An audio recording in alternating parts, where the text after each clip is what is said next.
Hello friends, आज आपने धोरण 6 7 अपूर्णांक संख्याओं तेमां उदाहरण 3 થી 5 અને પ્રયત્ન કરો પેજ નંબર 112 115 નું સોલ્યુશન જોઈશું. બરાબર. એમાં પહેલો જ છે પ્રયત્ન કરો પેજ નંબર 112 કાઢો. એમાં લખેલું છે કે નીચે આપેલા અપૂર્ણાંકોના 5 સમઅપૂર્ણાંક શોધો. બરાબર. હવે સમઅપૂર્ણાંકનો અર્થ શું થાય કે આ જે છે 2/3 એ અતિસંક્ષિપ્ત સ્વરૂપ છે. બરાબર. અને એના સમઅપૂર્ણાંક એટલે એના જેવા હોવા જોઈએ ટૂંકમાં. એનો ગમે તે સંખ્યા હોય પણ એનું અતિસંક્ષિપ્ત સ્વરૂપ 2/3 જ મળવું જોઈએ. જેમ કે આપણે પહેલાં અતિસંક્ષિપ્તમાં સમઅપૂર્ણાંક શોધવા હોય તો આપણે પહેલાં 2/2 વડે ગુણાકાર કરીએ. બરાબર. એટલે શું થશે? તો 2 દુ 4 અને 3 દુ 6. ફરીથી આપણે દર વખત 2/3 જ લેવાના છે. બરાબર. તો 2/2 વડે આપણે ગુણાકાર કર્યા હતા ને 2/2 વડે. હવે 3/3 વડે ગુણાકાર કરીએ. બરાબર. તો શું થશે? તો જો તમે 2 તાલી 6 અને 3 તાલી 9 થશે. એ રીતે હવે ફરીથી આપણે 4/4 છેદમાં ગુણાકાર કરીએ તો 4 દુ 8 અને 3 4 12. બરાબર. 4 દુ 8 અને 3 4 12 થશે. પછી આપણે 2/3 વડે ફરીથી લઈએ તો શું થશે? જો હવે 2 3 4 અને હવે આપણે 5 વડે કર્યું તો શું થશે? 5 દુ 10 અને 3 5 15 થશે. બરાબર. હજુ આપણે 2/3 વડે ગુણાકાર કરીએ 6/6 વડે તો શું થશે? 6 દુ 12 અને 3 6 18. તો આ રીતે આપણો આ જવાબ થાય. સમઅપૂર્ણાંકો કયા કયા મળે આપણે 2/3 ના? તો 4/6 6/9 8/12 10/15 અને 12/18 એ 2/3 ના સમઅપૂર્ણાંકો કહેવાય કે જેનું અતિસંક્ષિપ્ત સ્વરૂપ 2/3 જ મળે છે. બરાબર. આગળ જોઈએ એક બીજો 1/5. તો ફરીથી આપણે એને પહેલાં 2/2 વડે ગુણાકાર કરીએ તો 2 એકા 2 અને 5 દુ 10 થશે. બરાબર. હવે 3/3 વડે ગુણાકાર કરીએ તો 3 એકા 3 અને 5 તાલી 15 થશે. બરાબર. હવે આપણે 4/4 વડે ગુણાકાર કરીએ તો 4 એકા 4 અને 5 4 20 થશે. બરાબર. હવે આપણે 5 વડે ગુણાકાર કરીએ 5/5 તો 5 એકા 5 અને 5 5 25 થશે. બરાબર. હવે આપણે 6 વડે ગુણાકાર કરીએ એટલે 6/6 વડે તો 6 એકા 6 અને 6 પંચું 30 થશે. તો આ રીતે આપણને સમઅપૂર્ણાંકો આના મળી જાય. બરાબર. પછી આપણે 3/5 સમઅપૂર્ણાંકો શોધીએ તો 3/5 પહેલાં આપણે 2/2 વડે ગુણાકાર કરીએ તો 3 દુ 6 અને 5 દુ 10 થશે. બરાબર. એ રીતે હવે આપણે 3/3 વડે ગુણાકાર કરીએ તો 3 તાલી 9 અને 5 તાલી 15 થશે. બરાબર. એ રીતે આપણે 4/4 કરીએ તો 4 તાલી 12 અને 5 4 20 થશે. બરાબર. એ રીતે હવે આપણે 5/5 વડે ગુણાકાર કરીએ તો 3 5 15 અને 5 5 25 થશે. બરાબર. એ રીતે હવે આપણે 6/6 વડે ગુણાકાર કરીએ તો 3 6 18 અને 5 6 30 થશે. આ રીતે આપણે આના સમઅપૂર્ણાંકો શોધી શકાય છે. આગળ જોઈએ 5/9 સમઅપૂર્ણાંકો જોઈએ આપણે તો પહેલાં આપણે 2/2 વડે ગુણાકાર કરીએ તો 5 દુ 10 અને 9 દુ 18 થશે. બરાબર. એ રીતે 3/3 વડે ગુણાકાર કરીએ તો 5 તાલી 15 અને 9 તાલી 27 થશે. બરાબર. એ રીતે આપણે 4/4 વડે ગુણાકાર કરીએ તો 5 4 20. બરાબર. અને 9 4 36 થશે. એ રીતે 5/9 વડે ગુણાકાર કરીએ અને 5/5 વડે ગુણાકાર કરીએ તો 5 5 25 અને 9 5 45 થશે. અને છેલ્લે આપણે 6/6 વડે ગુણાકાર કરીએ તો 6 5 30 અને 9 6 54 થશે. આ રીતે ગમે તે અંશ છેદ સરખો હોય ને એવી ગમે તે સંખ્યા વડે તમે ગુણાકાર કરીને એનો સમઅપૂર્ણાંક શોધી શકીએ છીએ. બરાબર. હવે કહેશે 2/5 સમઅપૂર્ણાંક શોધો કે જેનો અંશ 6 હોય. બરાબર. અંશ 6 હોય એનો અર્થ શું થાય? તો પહેલાં 2/5 આપણી મૂળ રકમ છે. બરાબર. હવે અંશ 6 કરવાનો છે. અંશ એટલે ઉપરનો ભાગ. હવે 2 ને એવું શું ગુણાકાર કરીએ તો 6 થાય.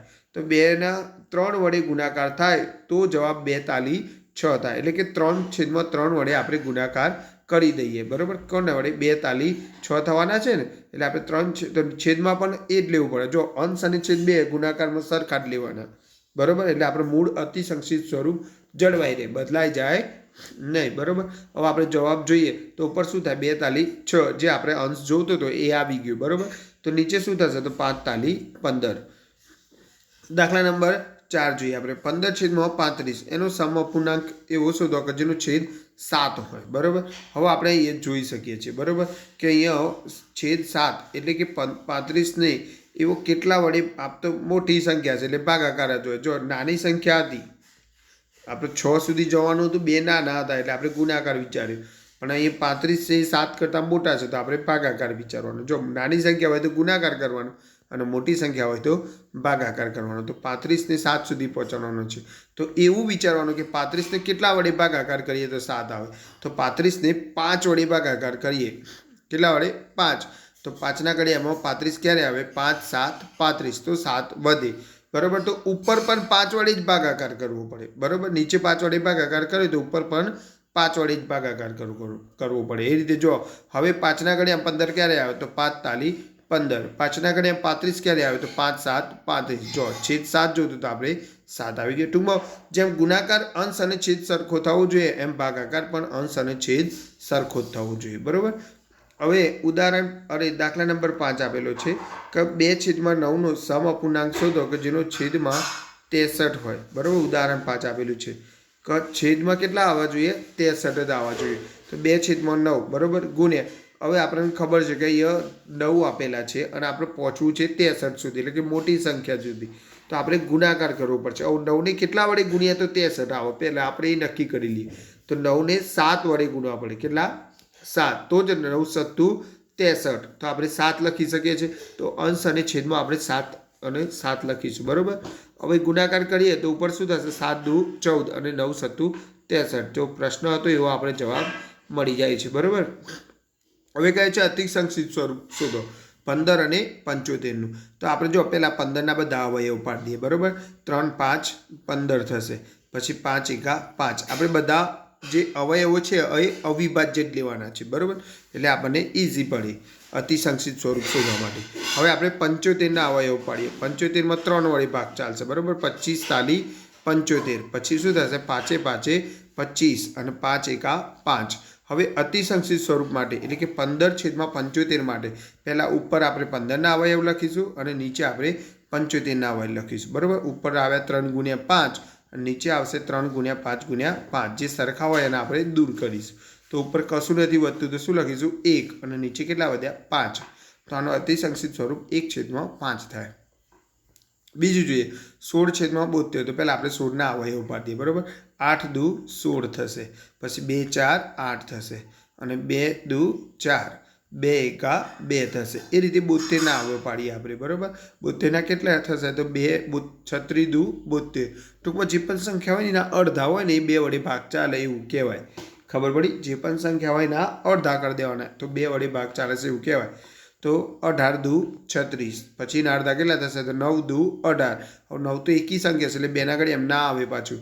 હવે 3નો વારો આવે એટલે 3 તાલી 9 અને 3 એકા 3 થશે. બરાબર.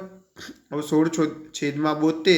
તો પહેલાં 16ના બધા જ અવયવ આપણે લખી દીધા. બરાબર. હવે આપણે શું કરીશું? તો 72ના બધા અવયવ લખવાના છે નીચે. હવે જે સરખા હોય આપણે દૂર કરવાના છે આમ ધીરે ધીરે. બરાબર. જો જેટલા પણ સરખા હતા એ આપણે દૂર કરીએ. ઉપર 2 થશે, નીચે 3 તાલી 9 થશે. બરાબર. આગળ જોઈએ હવે આપણે 17 અને 51. તો પહેલાં આપણે 17ના અવયવ પાડીએ. તો 17ના તો અવિભાજ્ય સંખ્યા છે એટલે એનું એ જ રહેશે. પણ 51ના થાય. કેટલા? તો 17 તાલી 51 થશે અને 17 એકા 17 થશે. 17 તો પોતે જ અવિભાજ્ય સંખ્યા છે એટલે એ તો 17ના 17 જ રહેવાના છે. તો બરાબર. ઉપર તો 17ના 17 રહેશે પણ 51ના શું થાય? તો 3 ગુણ્યા 17. 17 17 દૂર કરીએ આપણે તો છે ઉપર કશું જ નથી વધતું એટલે 1 લખવાનું અને નીચે 3 આવશે. બરાબર. આગળ જોઈએ આપણે 42/28. તો આપણે પહેલાં 42ના અવયવ પાડીએ. બરાબર. 2 છે એટલે 2 વડે ભાગ ચાલશે. 42ના અડધા 21 થાય એટલે 21 દુ 42 થશે. બરાબર. 21 એકી સંખ્યા છે એટલે 2 વડે ભાગ ના ચાલે એટલે 3 વડે ચાલે છે. તો 3 7 21 લખીશું. બરાબર. 7 એકા 7 થશે. 28ની વાત કરીએ હવે આપણે. બરાબર. 14 દુ 28 થશે. પછી 2 7 14 થશે. બરાબર.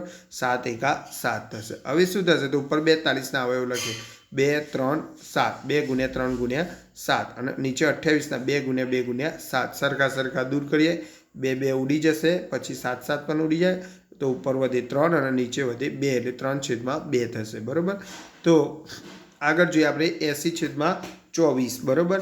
80ના અવયવ પાડીએ આપણે તો 80ના અડધા કેટલા? 40 એટલે 40 દુ 80 થશે. બરાબર. 40ના અડધા કેટલા?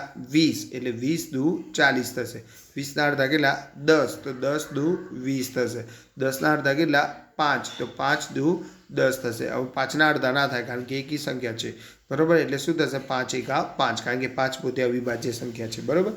આગળ જોઈએ આપણે 24ના 24ના અડધા કેટલા થાય 12, તો 12 દુ 24 થશે બરાબર. 12ના અડધા કેટલા થાય 6, તો 2 છક 12 થશે બરાબર.